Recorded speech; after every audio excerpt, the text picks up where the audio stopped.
કોંઢ બાદ હવે જેતપરના ખેડૂતોને પણ ગાંધીનગરનું તેડું આવ્યું છે। ખેડૂતોની લડાઈમાં લોક કલાકાર હકાભા ગઢવી અને ધારાસભ્ય કાંતિ અમૃતિયાના ભાઈ શું આમને સામને આવી ગયા છે? આ પ્રશ્નો કેમ ઊભા થઈ રહ્યા છે અને આખી ઘટના શું છે તેના વિશે વિગતે ચર્ચા કરવી છે। નમસ્કાર, તમે જોઈ રહ્યા છો ચક્રવાત ન્યૂઝ, હું આપની સાથે હેમર।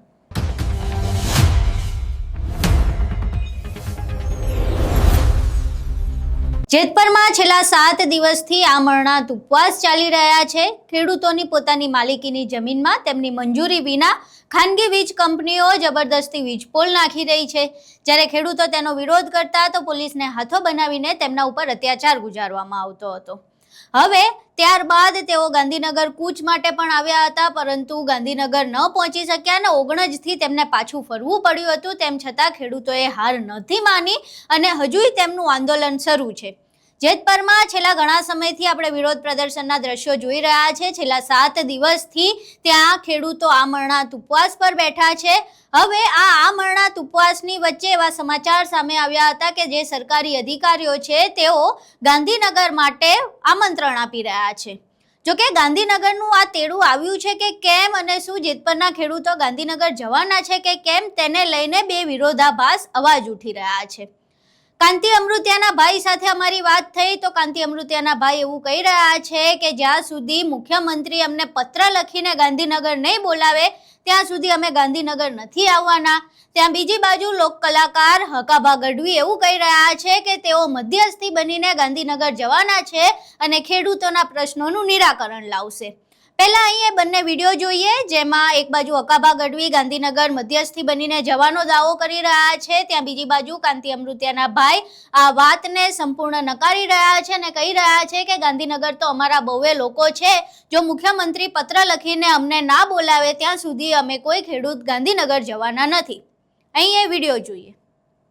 2 દિવસ પહેલા 21 જૂને ડાયરો હતો અમારો 21 તારીખે, અને ડાયરામાં મેં સરકારને વિનંતી કરી હતી અને એવું લાગે છે કે સરકાર પોઝિટિવ એવું લાગે છે, કારણ કે 2-3 સરકારે આવકાર આપ્યો કે આવો તો બેસીને વાત કરી અને જ્યારે કોઈ આવકાર આપે ત્યારે આપણે જવું જોઈએ। જાય તો આપણને ખબર પડે કે સરકાર શું કહેવા માંગે છે। તો સરકાર પોઝિટિવ મને લાગે છે કે બધાની માંગ પૂરી કરશે અને કમિટી નક્કી કરે છે બધી, તો એમની સાથે હું જવાનો છું અને સરકાર માંગ પૂરી એવી વિનંતી સરકારે કરીશ અને મને વિશ્વાસ છે સરકાર માંગ પૂરી કરશે, કારણ કે મોટી એવી વાત છે નહીં, કોઈ રાજકીય નેતા છે નહીં, માત્ર ખેડૂતો છે એટલે સરકારને વિશ્વાસ આવશે કે હું તો કલાકાર છું, હકાભા ગઢવી છે, હું રાજકીય માણસ છું નહીં, એટલે આ લોકો ખોટું ન બોલે સરકારને પણ વિશ્વાસ આવશે અને એમાં હું જવાબદારી લઈશ સરકાર પાસે। સરકારને કહે છે કે જવાબદારી મારી, બીજા ખેડૂત આ જે પરિપત્ર છે એના સિવાય બીજી કોઈ માંગ પણ નહીં કરે, આજે માંગ પૂરી કરી વાર્તા પૂરી થઈ ગઈ। અને જો કદાચ આપણે એક ઘટે અને માંગ ન સંતોષાય તો તમારી કઈ તૈયારી? નહીં, આવકાર આપ્યો એટલે માંગ પૂરી કરશે, મને વિશ્વાસ છે પોઝિટિવ સરકાર। હા, અને કદાચ રમત રમે તો હું પછી અમને બેઠો છું અહીંયા। છેલ્લા દિવસોથી અત્યારે સરકાર કંઈક પ્રયત્નો કરે છે આંદોલન જે છે એનો સુખદ અંત આવે એના માટે કઈ રીતે તમારી પાસે પ્રસ્તાવ આવે છે? આજે ખેડૂતોએ કઈ પ્રકારે વિરોધ કર્યો છે? કેટલામો દિવસ છે આંદોલનનો?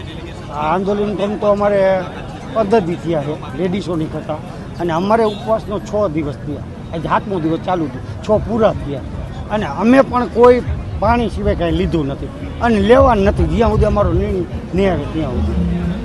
અને અત્યારે આજે કઈ પ્રકારે વિરોધ કર્યો છે?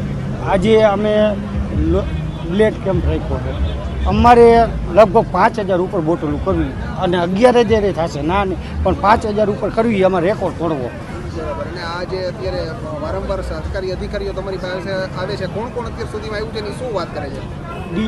એસપી સાહેબ આવ્યા, કલેક્ટર સાહેબ આવ્યા, પછી આ ડીએમ સાહેબ આવ્યા, તમામ પોલીસ ખાતું આવી ગયું, બધા આવીને એમ કે અમને પરિપત્ર મળે અને મુખ્યમંત્રીનો બોલાવે એનો પત્ર મળે તો જ અમારે અહીંયા જાઓ, ન જવાનું નથી।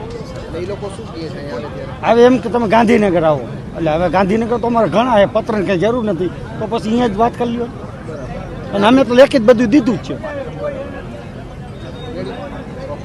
અહીં તમે વિડીયો જોયો જેમાં એક બાજુ કાંતિ અમૃતિયાના ભાઈ જે ધારાસભ્યના ભાઈ છે તેઓ સ્પષ્ટપણે ના પાડી રહ્યા છે કે જ્યાં સુધી મુખ્યમંત્રીનો પત્ર નહીં આવે ત્યાં સુધી અમે ગાંધીનગર નથી જવાના. ત્યાં બીજી બાજુ અકાબા ગઢવી મધ્યસ્થી થવાની વાત કરી રહ્યા છે. તેઓ કહી રહ્યા છે કે રાજકારણથી દૂર છું અને આમાં કોઈ રાજકારણ નથી, એટલે ખેડૂતો પણ મારા પર વિશ્વાસ મૂકી રહ્યા છે અને એટલે હું ખેડૂતોની વાત જે છે તેને લઈને ગાંધીનગર જવાનો છું. ગાંધીનગરથી અમને પોઝિટિવ જવાબ મળી રહ્યા છે, પોઝિટિવ વલણ જોવા મળી રહ્યું છે, એટલે ક્યાંક ને ક્યાંક ખૂબ જ જલ્દી ખેડૂતોના આ પ્રશ્નોનું નિરાકરણ આવી જશે અને આ નિરાકરણ લાવવામાં મારે મધ્યસ્થી બનવું છે અને એમાં હું મધ્યસ્થી બનીને ગાંધીનગર જવાનો છું. જોકે આ બંને વાતમાં ખૂબ જ વિરોધાભાસ જોવા મળી રહ્યો છે અને એટલે એવો પ્રશ્ન ઊભો થઈ રહ્યો છે કે શું જેતપરના ખેડૂતો ગાંધીનગર જવાના છે કે નથી જવાના.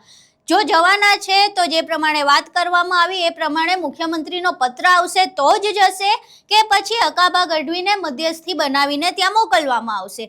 જોકે આના પહેલા પણ કોંઢના ખેડૂતોને ગાંધીનગર બોલાવવામાં આવ્યા હતા. ધ્રાંગધ્રાના ધારાસભ્ય જે પ્રકાશ વરમોરા તેઓ કોંઢના ખેડૂતોને ગાંધીનગર લઈને ગયા હતા. ત્યાં કૃષિ મંત્રી અને ઉર્જા મંત્રી સાથે બેઠક પણ કરાવી હતી. જોકે કોંઢના ખેડૂતો ગાંધીનગર જઈને આવ્યા તેનાય દિવસો વીત્યા, પરંતુ હજુ સુધી કોઈ સમસ્યાનું જે નિરાકરણ આવવું જોઈએ એ જોવા નથી મળ્યું. ત્યાં બીજી બાજુ જેતપરના ખેડૂતોને પણ આડકતરી રીતે ગાંધીનગર બોલાવવાની વાત કરવામાં આવી છે. હવે ખેડૂતો ગાંધીનગર જાય છે કે કેમ, તેમના પ્રશ્નોનું નિરાકરણ આવે છે કે કેમ, તે એક મહત્વનો પ્રશ્ન છે. આ સિવાય છેલ્લા 7 દિવસથી તેઓ આમરણાંત ઉપવાસ પર છે. તેમનો આમરણાંત ઉપવાસ ક્યારે ખતમ થાય છે, શું સરકાર આ ઉપવાસ અને અનશન સામે ઝૂકે છે કે કેમ, તે પણ એક મહત્વનો પ્રશ્ન છે.